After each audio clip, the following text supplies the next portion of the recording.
Hi all 2026லையாவது என்னுடைய ஆசைகள் எல்லாம் நிறைவேறாதா, நான் கனவு காண்றதெல்லாம் பலிக்காதா அப்படின்னு நிறைய பேர் ஏக்கப்பட்டுட்ருப்பீங்க. சிம்பிளான ஒரு டெக்னிக் சொல்கிறேன். இது வரைக்கும் நம்ம அஃபர்மேஷன், கிராட்டிடியூட்ஸ், விஷுவலைசேஷன் மோஸ்ட்லி நிறைய பேருக்கு வரவே வராது. ஏன்னா இல்லாத ஒன்றை கற்பனை பண்ணுறது அப்படின்றது கொஞ்சம் கஷ்டமான காரியம். நீங்கள் நினச்சிக்கிட்டு இருக்கீங்க, பட் அது அப்படி கிடையாது.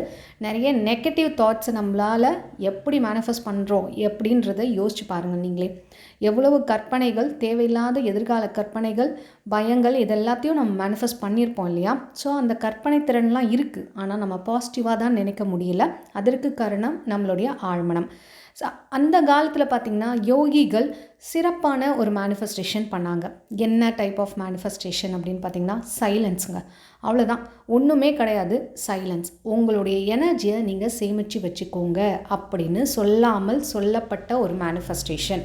அதுதான் அந்த காலத்து யோகிகள், நிறைய ஞானிகள், நிறைய முக்தி அடைந்தவர்கள் செய்த மிகப்பெரிய ஒரு மேனிஃபெஸ்டேஷன் டெக்னிக்கு.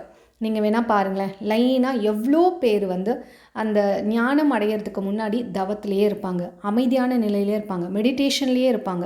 ஏன்னா அவங்க எனர்ஜி ஃபுல்லாக அவங்க சேவ் பண்ணிக்கிட்டே இருப்பாங்க. ஒரு நிலைப்படுத்தி, எண்ணங்களை கட்டுப்படுத்தி அப்படியே அமைதியான ஸ்டேட்டுக்கு போயிடுவாங்க. இன்னொன்று என்னென்னா சரண்டரிங். எதுனாலும் நீ பார்த்துக்கோ, எது கொடுத்தாலும் ஓகே அப்படின்ற ஒரு சரண்டர் மனப்பான்மை. இதுக்கு யார் முக்கியமான ஒரு மிகப்பெரிய எக்ஸாம்பிள் அப்படின்னா நம்ம அருணகிரிநாதர். அவர் வாழ்க்கையில் நிறைய கடன், நிறைய தொல்லைகள், பிரச்சனைகளால் அவஸ்தைப்பட்டு நான் இனிமேல் உயிர் வாழவே தகுதி இல்லைன்னு திருவண்ணாமலை கோயிலேருந்து கோபுரத்துலேருந்து விழும்பொழுது எல்லாத்தையும் சரண்டர் பண்ணிவிட்டு ஓன்ட்டே சேர்ந்துடுறப்பா, எனக்கு எதுவுமே தேவையில்லைன்னு நினச்சிட்டு வரும்பொழுது முருகப்பெருமான் காட்சி அளித்ததாக வரலாறு சொல்லுது. அதுக்கப்புறம் அவர் திருப்புகழ் அவ்வளோ எழுதுகிறார் இல்லையா? ஸோ அவருக்கு ஞானம் பிறந்தது எப்போ அப்படின்னா, எல்லாத்தையும் துறந்து எனக்கு இந்த வாழ்க்கையில் எல்லாத்தையும் உன்கிட்ட சரண்டர் பண்ணுறேன், நானே உங்ககிட்ட வரேன் அப்படின்ற ஒரு கடைசியான மனநிலைமை அப்படின்றது. ஸோ உங்களை அந்த மாதிரிலாம் லாஸ்ட்டு ஸ்டேஜ் ஆஃப் லைஃப்க்கு நான் சொல்லலை. என்னென்னா ஆர்ட் ஆஃப் சரண்டரிங். முதல்ல சரண்டர் பண்ண பழகுங்க. எதுனாலும் அது எனக்கு கிடைச்சே ஆகணும் அப்படின்ற அந்த வீண் விதண்டாவாதம், ஒரு மாதிரி அதிகப்படியான பிடிவாதம், அதை முதல்ல தளர்த்துங்க உங்ககிட்டன்னு. அதுதான் நீங்கள் கொடுக்குற மிகப்பெரிய ஒரு பிளாக்கேஜ். அது நமக்கு தெரிய மாட்டேது. அதே மாதிரி ஓவராக மேனிஃபெஸ்ட் பண்ணுறன்ற பேரில் ஓவராக அஃபர்மேஷன் சொல்கிறது, ஓவராக எழுதிக்கிட்டே இருக்குது. மேனிஃபெஸ்டேஷன் லைன்லேயே கண்டினியூஸாக சில பேர் இருந்துக்கிட்டே இருப்பாங்க. அது பண்ணால் சீக்கிரம் வந்துடும். அதுவே மிகப்பெரிய ஒரு ரெசிஸ்டன்ஸ் அப்படின்றது தெரியாமல் அந்த வேலையை பார்த்துட்ருக்கீங்க அப்படின்னா தயவுசெய்து இன்னிலேருந்து அதை ஸ்டாப் பண்ணுங்கள். 2026ஆம் ஆண்டு உங்களுடைய வருடமாக மாறுறதுக்கு மிகப்பெரிய ஒரு மேனிஃபெஸ்டேஷன் சீக்ரெட் இதுதான். நீங்கள் முதல்ல உங்கள் எனர்ஜியை சேவ் பண்ணிக்கோங்க.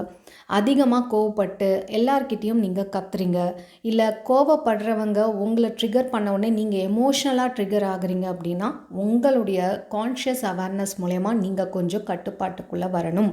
என்னுடைய எனர்ஜியை யாராலையும் இன்ஃப்ளூயன்ஸ் பண்ணிட முடியாது, கூடாது அப்படின்னு சொல்லிட்டு கான்ஷியஸாக உங்கள் எனர்ஜியை நீங்கள் சேவ் பண்ணிக்கணும். தட் இஸ் அதிகமாக கோவப்பட்டு எல்லாருக்கு மேலேயும் அந்த கோவத்தை, வன்மத்தை காட்டக்கூடாது. அப்போ உங்கள் எனர்ஜி ட்ரெயின் ஆகும். அதை ஸ்டாப் பண்ணுங்கள். இல்லைனா அதிகப்படியான மென்டலி திங்க் தான் இந்த சைலன்ஸ். காலையில் ஏர்லி மார்னிங் 4 to 6 இல்லைனா நைட்டு தூங்க போகிறதுக்கு முன்னாடி 2 வேலை தான் மிகப்பெரிய பவர்ஃபுல்லான வேலை. எப்போவுமே அதுதான். ஓகே, ஆழ் மனசுக்கு ஸ்ட்ரெயிட்டாக போகும்.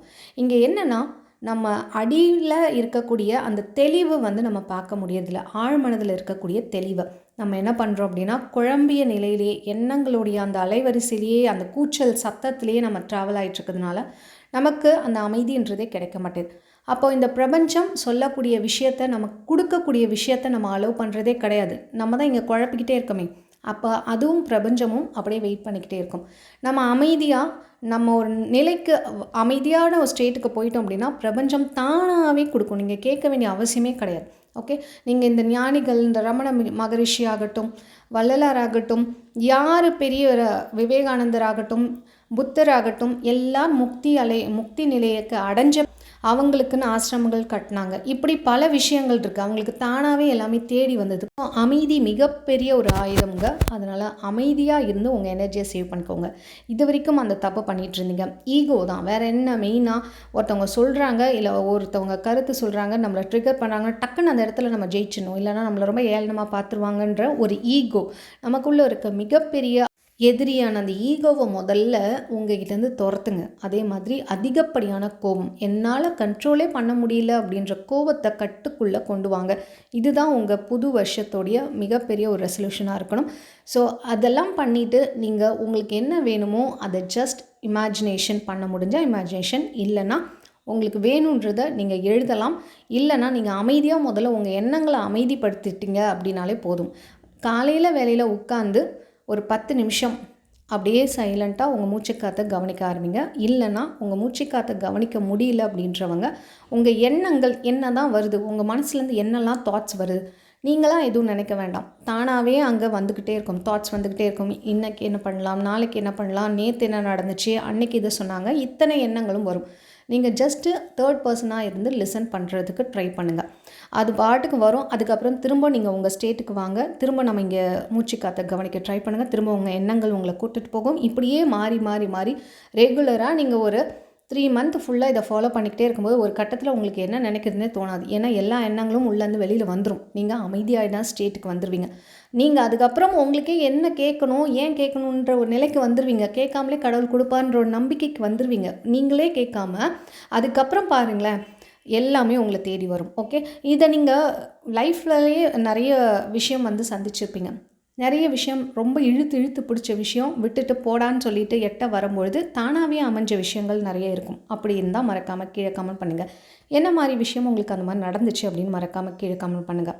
இன்னிலேருந்து உங்களுடைய நியூ இயர் ரெசல்யூஷன் இதுவாக தான் இருக்கணும். நான் அதிகமாக கோவப்பட போகிறதில்ல, என்னை யாரும் ட்ரிகர் பண்ண அனுமதிக்க மாட்டேன்.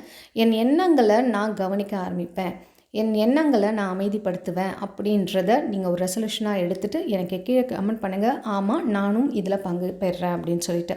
உங்கள் எண்ணங்களை கட்டுப்படுத்தும் போது உங்களுக்குள்ள மன அமைதி, பணம் வரும், ரிலேஷன்ஷிப், உடல் எல்லாமே சமன்படும். நீங்கள் செஞ்சு பார்த்துட்டு எப்படி இருக்குன்னு மறக்காமல் ஃபீட்பேக் பண்ணுங்கள். So coming January 6th money attraction class 21 days கிளாஸ்ங்க. காலையில் 5:15 to 6 வரைக்கும் நிறைய வெற்றிகளை கண்ட இது 10th பேட்ச் ஸ்டார்ட் ஆகுது. உங்களுக்கு வேணும்னா மேலே தெரியுற வாட்ஸ்அப் நம்பர் காண்டாக்ட் பண்ணுங்கள். அதே மாதிரி 30 days லைஃப் டிரான்ஸ்ஃபர்மேஷன் சேலஞ்சும் ஆரம்பிக்க போது. உங்களுக்கு வேணும்னா மேலே தெரியுற வாட்ஸ்அப் நம்பர் காண்டாக்ட் பண்ணுங்கள். இந்த வீடியோ உங்கள் ஃப்ரெண்ட்ஸ் அண்ட் ஃபேமிலிக்கு யாருக்காவது யூஸ்ஃபுல்லாக இருக்கும், மறக்காமல் ஷேர் பண்ணுங்கள். இது வரைக்கும் சப்ஸ்கிரைப் பண்ணாமல் தான் பார்த்துட்டு நான் சப்ஸ்கிரைப் பண்ணிட்டு பக்கத்தில் இருக்க பெல் பட்டன் ப்ரெஸ் பண்ணிவிடுங்க. தேங்க்ஸ் ஃபார் வாட்சிங்.